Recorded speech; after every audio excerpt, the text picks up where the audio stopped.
Alright, everybody. JP the Third for Vans Now, back with more Suzerain. We are in Chapter 2. After a fairly successful first chapter, a lot of hard decisions were made. The economy is still in a predicament, but we are working on it. My hope is that if we're doing everything correctly with our centrist capitalist reform run, then within the next few turns in the next chapter, we'll see a massive turnaround in the economy. It will be quite dramatic and should be a good sign for our decision making. Now let's see what awaits us. Let's start with the news. Lockhaven Times. Lockhaven League of Women's March. Hundreds of women organized by the Swedish League of Women marched and called for gender equality in the country. The group held signs highlighting the issues of domestic violence, the wage gap, maternity leave, and the sexist attitudes in the education system. Police forces quickly created a security cordon to protect the march after a large group of religious counter-protesters arrived. Oh, lovely. The call for equality were drowned out by the loud group of conservatives, basically shouting to get back in the kitchen, I'm pretty sure. The protests were a clear reflection of the division that surrounds the country. It also raises questions if the First Lady, Anton Rayne's agenda to raise awareness and trigger change on the issue will bear fruit. That will be very important within the next couple of turns. We will get to decide whether or not we want to push for women's rights and minority rights as well, alongside of our economic and constitutional reform. And it's a fair question to ask. I mean, this is going to take some people off, but it's true. It's like, do you want to push the country forward or do you want incremental change? That's often the question behind a lot of these things. And I'm more of a push kind of guy, personally. Voxlandian Navy forces Agnolian drill ship to retreat from Helgeland. Oh, Lord. So, this is a constant conflict between the two. Arcadia fights the M4 ICBM as well. Dwight Walker has announced the first successful occasion intercontinental ballistic missile test. If things weren't tense enough. So we have local tensions here with the Helgeland, and international tensions as well. Agnolian offshore drilling near Helge Island increases tensions.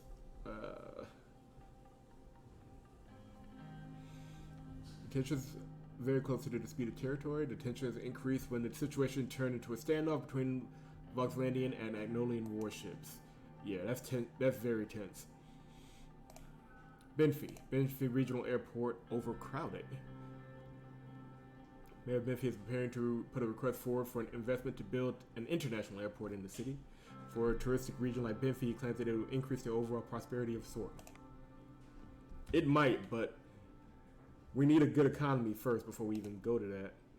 Massive network of BFF priests discovered. The Vice Minister of Interior has reported the discovery of a large-scale underground network of the BFF that encompasses all cities in Bergia. Under the guise of state-sanctioned priesthood, the BFF has recruited hundreds of possibly thousands of Nurity worshippers, including non-Bluish citizens, to support their calls for independence. Oof. Nurity is the religion of the world. Well, not the religion, but definitely the dominant religion of the region.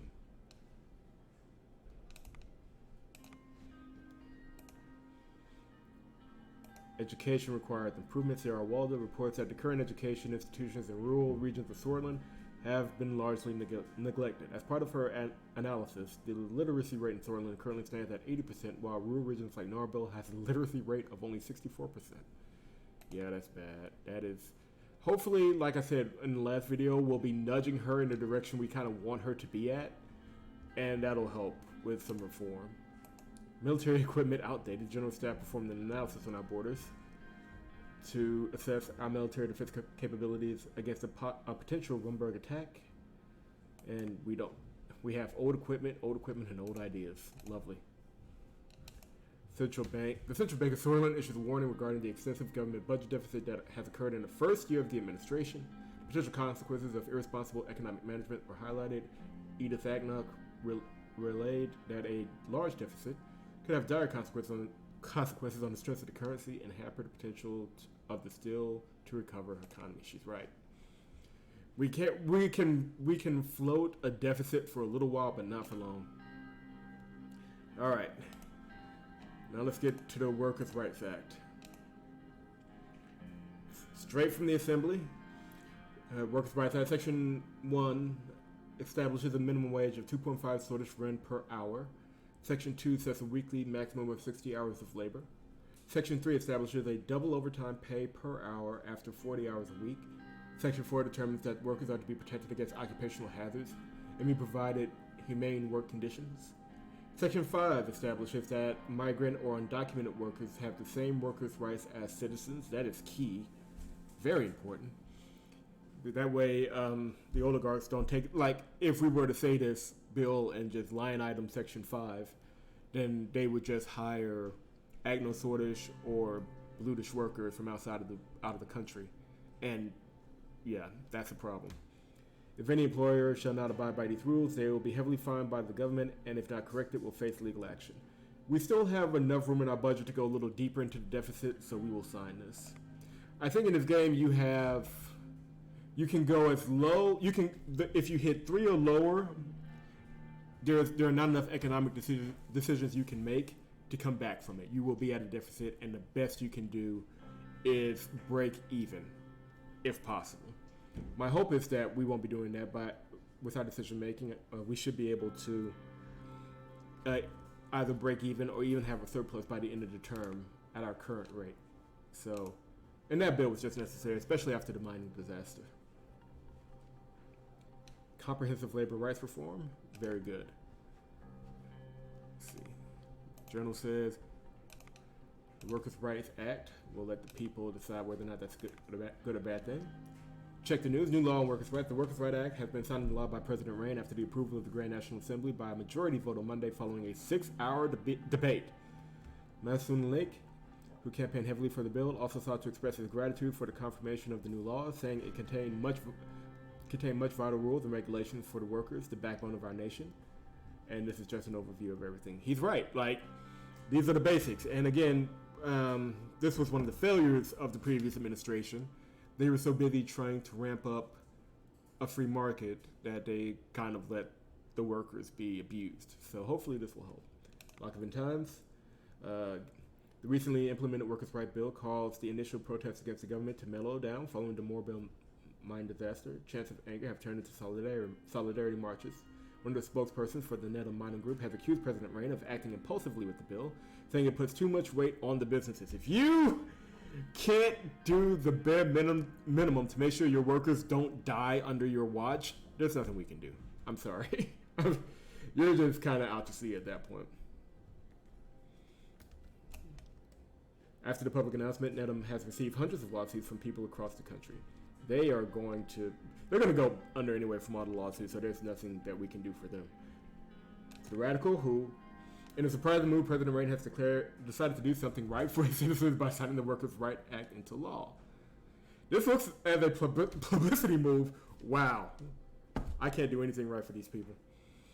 After the terrible Moorville mine disaster, the new law establishes minimum wage, blah, blah, blah, blah, blah. Mr. Rayne's move to give more rights to workers have been welcomed by many. On the other hand, this may simply be a diversion from the actual real issues of the government.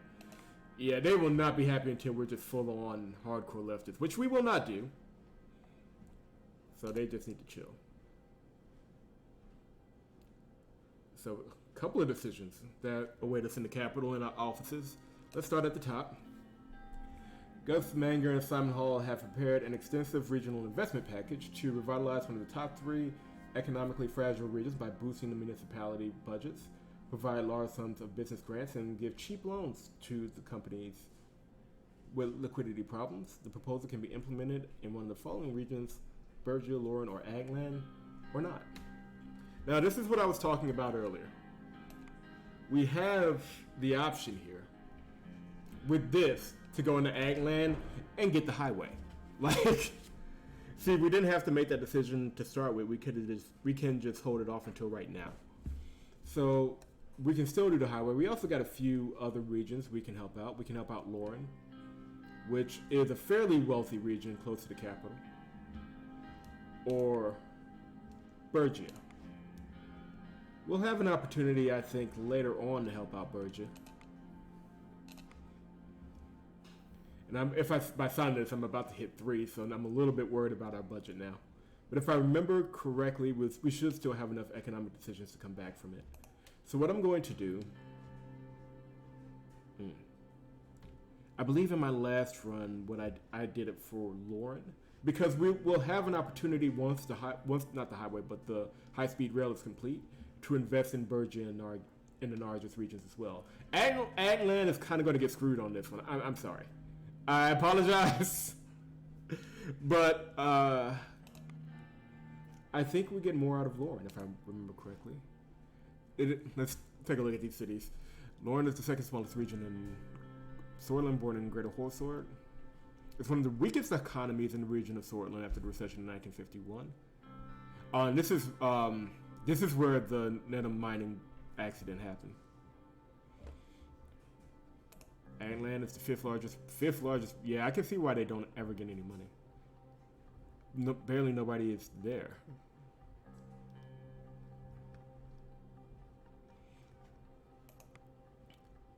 So we have an option here.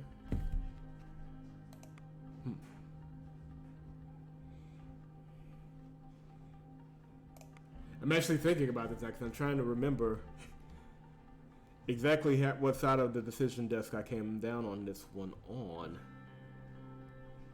I'm sorry, guys. I should be far more prepared for these streams, but you're gonna have to bear with me here because I'm. Let me check Bergia. This is like, and I'm still kind of leaning on Donavets too, just to keep our budget where I want it to be. This is I should have made this decision before I even started. Well.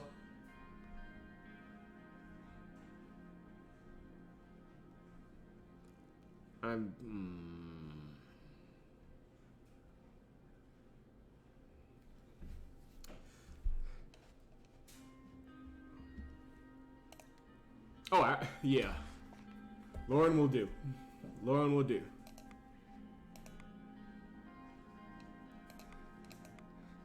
I just kind of like in my head, eeny, meeny, miny, mowed it. Like, just click and do something. Because I didn't want to hold up the stream. Let's see what the news says. The government has injected billions of SR into the development of the region of Lauren. Lauren region was identified as one of the government's priorities areas for luring heavy industry investment. The city of Morna and Morville will likely benefit the most from the investments due to their proximity to natural resources. The government program is designed to attract investors and kickstart the massive industry in the region that has shrunk over the decade. The funding will also be used to develop the regional infrastructure, and a small portion will be used as subsidies for the forestry industry. So overall, our budget is in a precarious predicament there, but I think Lauren will be the better one. It has more natural resources. It has stuff that we can reliably make money off of, and hopefully that'll help the overall economy, and we can start getting our butts out of this deficit. Atland, like the most we could do for them would have been the highway. I'm sorry, like that, improving Agland would have to be a second term issue. It's just, because we got, and I think this is something that I may have made a mistake on in the past, and others have too. Like, hey, we could do something for the people by doing Agland. We could. Or we could improve the overall economy. We can be specific, or we can be, it's micro or macroeconomics. I'm going with macro on this one. And hopefully I'm right. I just clicked it and I was like, no! And I apologize if you guys hear some noise in the background. It's cleaning day here at the HQ as well, so that's my cleaning equipment. I was in my office reading reports from the ministries about the current situation of the protest. My next scheduled meeting was about the law enforcement budget with Nia and Lilius. I heard some knocks on the door. Nia entered and took a seat at the front of my desk. Lilius was absent. Good afternoon, Mr. President. Lilius will be late. Apparently there was an urgent matter at the Ministry of Interior she had to attend to. Shouldn't take long. Very well. Let's wait. I turned to my reports and Nia smoothed back an aired strand of her hair. There was an awkward silence. While we wait, why don't we have a little chat? This might come off as a little strange, but I am proud of you. Despite everything, you are actually trying to reform the country. Flattery won't work on me. I see what you're doing, woman, and I am not impressed. Yeah. We'll be humble here. It's not we, Nia. It's we, Nia, not me. I couldn't do any of this by myself, so no, I'm proud of you. Well, thank you. You certainly have a way with words, don't you?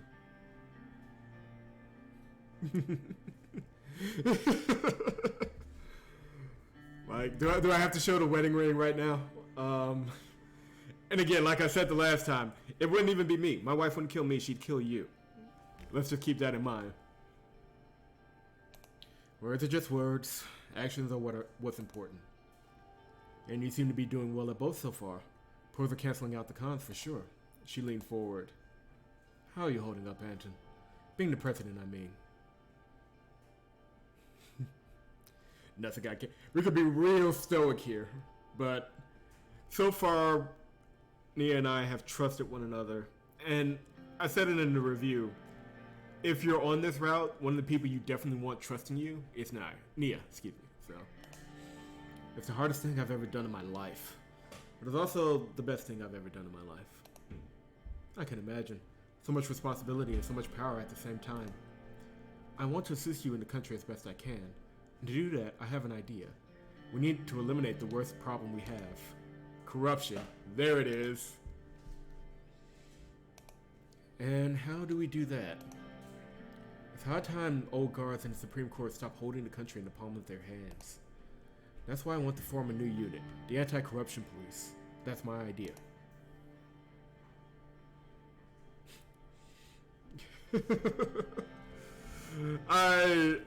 Yeah, it is a good idea, but I have to be a good adjudicator here and press on it. So, what if the anti-corruption police get corrupted? What then? I'm still figuring out the details myself right now, but of course there would be safety mechanisms in place. Also, one more thing. About Lilius. I wouldn't trust her if I were... She barely finished the sentence before we heard a knock on the door. Nia almost jumped in her chair. Lilius Graff entered the room. Mr. President, Nia. I hope I'm not interrupting your conversation. No, not at all. We were just discussing a few things. Nia smiled at Lilius. I'm sorry for being late. There was an important matter at the ministry. Just a small dispute over who should get the supplies. Nothing major. Lilius took a seat next to Nia as she continued talking. Well then, let's go straight in. We'll provide a brief update on the situation of law enforcement. Go ahead. Nia. The Ministry of Justice and the Supreme Court is working in close collaboration with the Ministry of Interior to address the protests in the country. I must add that thanks to the hard work of our judiciary, the law enforcement forces assigned to my ministry are doing their jobs efficiently. I will call it a success of our forces on the ground, not due to the judicial branch of our government. Lilius shot Nia with a brief withering glance. As expected, the budget increase has boosted morale of the employees in the law enforcement agencies. In these dire times, my people and Nia's people are especially delighted. I think you will be glad to hear that the support for you among the forces is at an all-time high, Mr. President. And for that, all I will say is, bravo. This was an excellent decision. Agreed. At the Ministry of Justice, we are very happy with the decision as well. The backlog of the court cases are dwindling, and we have started to fulfill the needs of the current situation. Certainly a step in the right direction. I did what was expected from me, that's all. Of course. Well then, let's move on to what we're actually here for. Due to the budget increase, we can start doing much more as the main branches of security in Sordland. However, a decision has to be made about the budget balance between the Ministry of Interior and the Ministry of Justice. Exactly. When deciding, you must look at the bigger picture. I believe you will make the right choice and pick the Ministry of Interior. What if I decide to balance the budget in between the Ministry of Interior and the Ministry of Justice?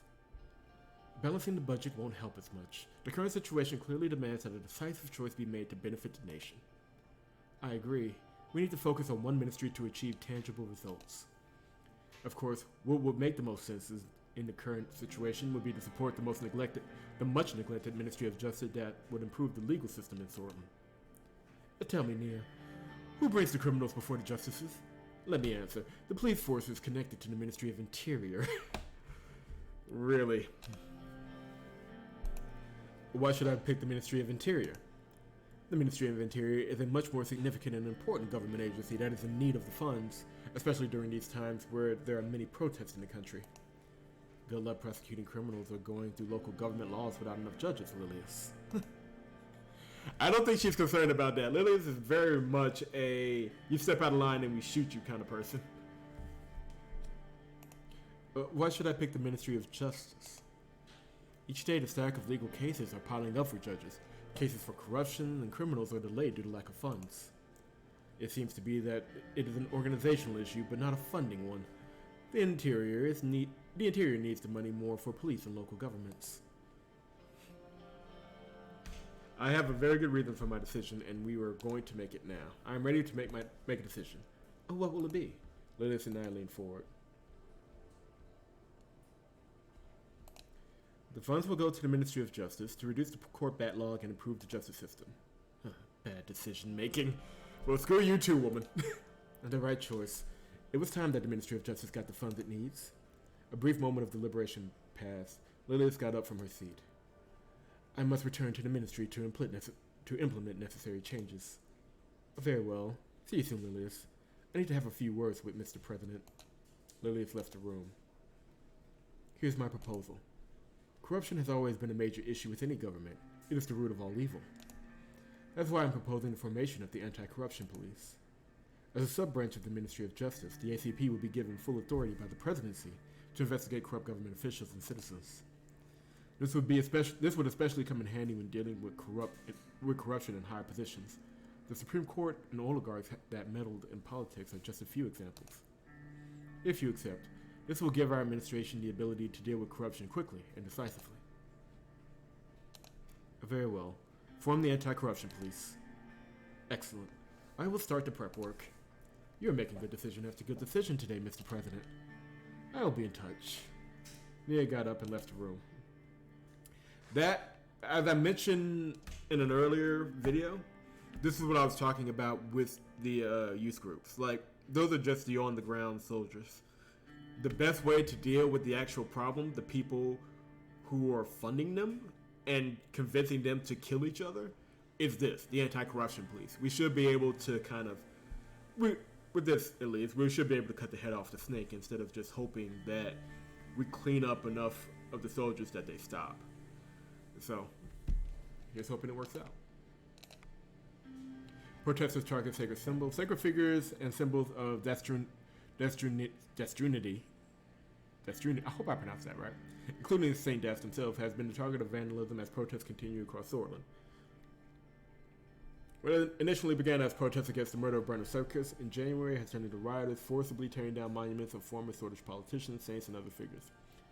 Even if rioters are successful in removing the images of Saint Dast or Talking Saul from parts of society, this will only serve to strengthen our faith and our political will, said Curtin Lest, mayor of one of the worst hit cities, Enrica. We will be dealing with him soon enough. Rioters called President into action. Head of Sordland's main opposition party, People's Freedom and Justice Party, Franz Richter, has said that President Rayne needs to address issues like term limits and the electoral threshold of Sordland's democracy, freedoms, and economy were to be developed. Richter also talked about the need for educational reform and expressed his support for, of course, he did. With double-digit unemployment and plunging economic output, the recession has been a reality for a long time. But if there was any remaining doubt that Sordland is in a recession, it has now been removed by an announcement from the Business Council of Sordland. And in an announcement, the council pointed to the unprecedented magnitude of the decline in employment and production, and its broad reach across the entire Sordish economy. The economy shrank by 2.4% in the last month and lost further value against the Arcadian lira. Oof. This is going to be rough.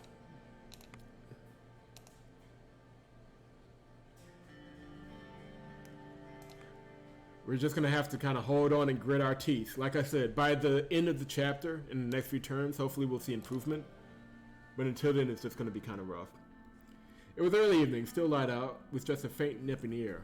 Frank was at a friend's, and Deanna was at an art class. Monica and I decided to go out for a walk before dinner.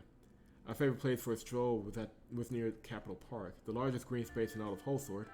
Before the children were born, we had spent many evenings engaged in deep conversation along the riverside promenade. Another favorite path wound through the woods behind the presidential housing complex to a private pond where the children could swim in the summer. I was told that Saul himself had built it, the benefit of being president. Monica met me by the door as we put on our coats and hats. I was going to suggest we walk towards Saul Square, but the guards told me that it's been closed for yet another protest. I wonder who they were protesting this time.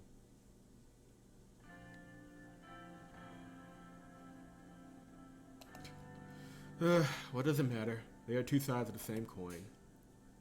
The Anton I knew in university would never have said that. I was young and stupid. Funny how becoming president changes one's perspective. In any case, where should we go? I'm not sure Capitol Park is a wise idea in this climate either. Nonsense. We have our guards. There's nothing to be afraid of. Let's go to Capitol Park. If you say so. Let's go then, before the children get home. I informed the guards about our route and we left the house. The guards followed us with a black Cadilla as we entered the gates. Walking briskly, we reached Capitol Park in minutes. As we entered the park, Monica broke the silence. So, how was your day? Paperwork, endless meeting, the usual nightmare. I don't know. I imagine some might find that stimulating. I hope yours was better. I think I just broke the game on that one. Oh, it's fine. I caught up on some reading while the children were at school. As we reached the river, we saw Iannis Krona, the former Minister of Justice, walking in the opposite direction. I remember that Nia Morgana used to be his vice minister. He gave us a quick nod of acknowledgement.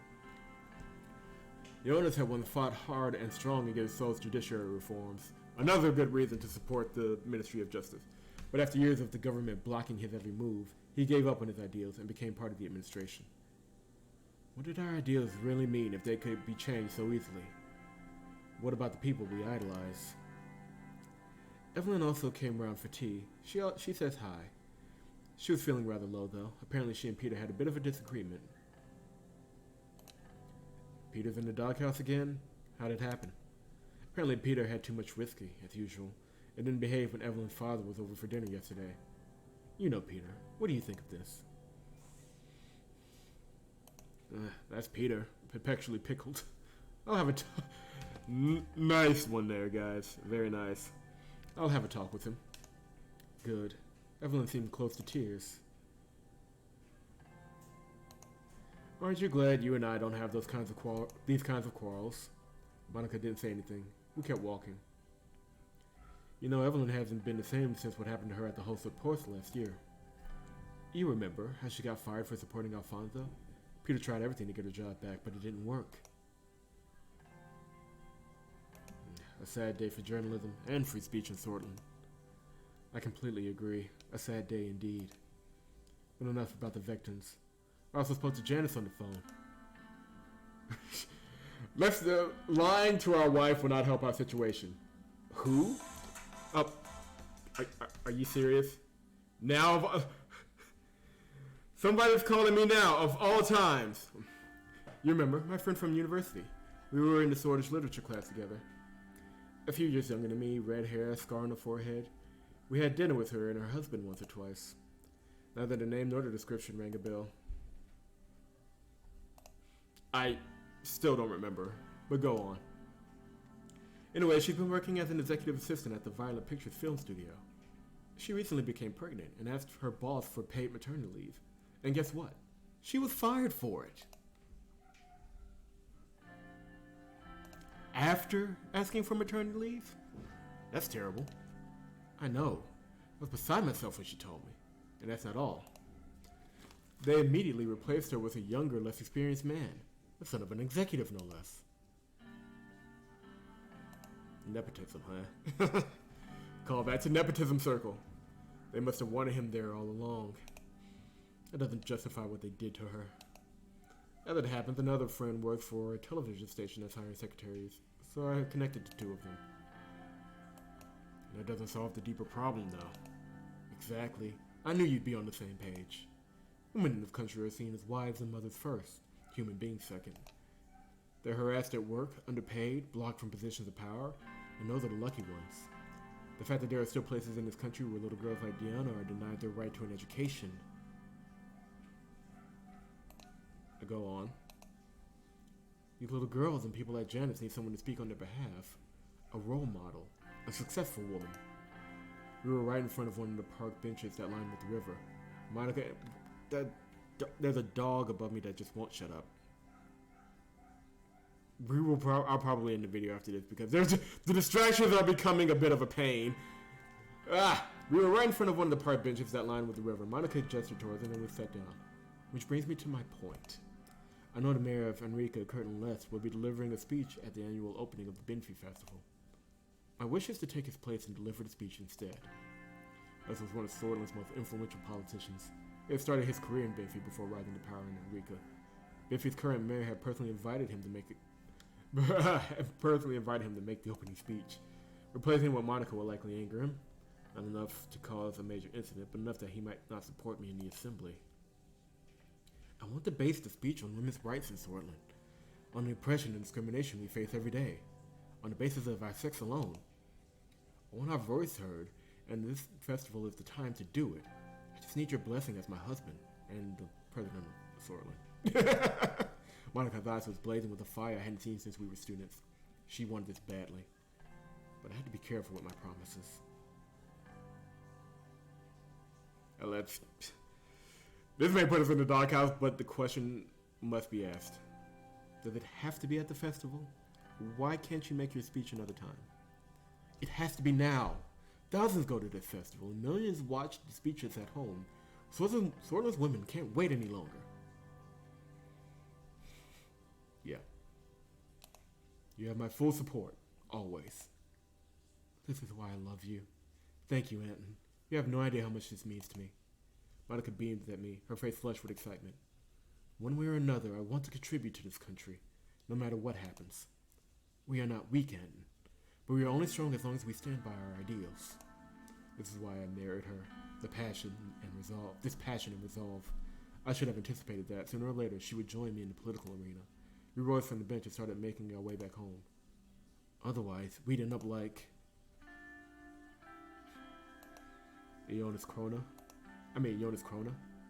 Exactly. He backed down on his ideals, and now everyone knows him for what he actually is. At that moment, we passed Jonas Krona again. He was on a nearby bench, taking a small break after his long walk. Monica plastered on a big smile and greeted him, then turned her back to me. Spineless. If that was how people remembered Jonas, how would they remember me? Whatever he had done, whatever ideals he had lost, he must have had his reasons. Would they remember me as a true patriot, a reformer of the country? What would they write about me in the history books? Let's go back to the house for dinner. Of course, lead the way. Monica smiled.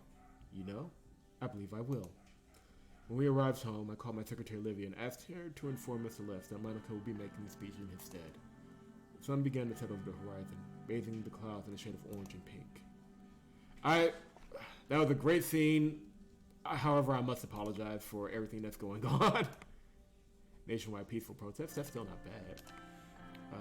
I accepted Monica's offer to make the opening speech in Benfey Festival instead of Mayor of Enrica Curtin Less. Damn it!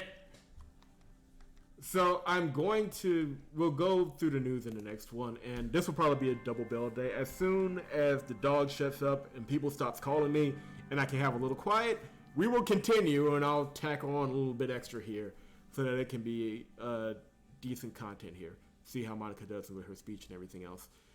But I do hope you guys enjoyed what we've done so far, and hopefully we'll start building our way out of it very soon. Leave a like if you've enjoyed the video. Subscribe to the channel if you have not so far, and vnsnow.com. That is vnsnow.com, where you can enjoy the content without distractions, hopefully. Certainly hasn't been that kind of day for me, but yeah. I'll see y'all in the next one.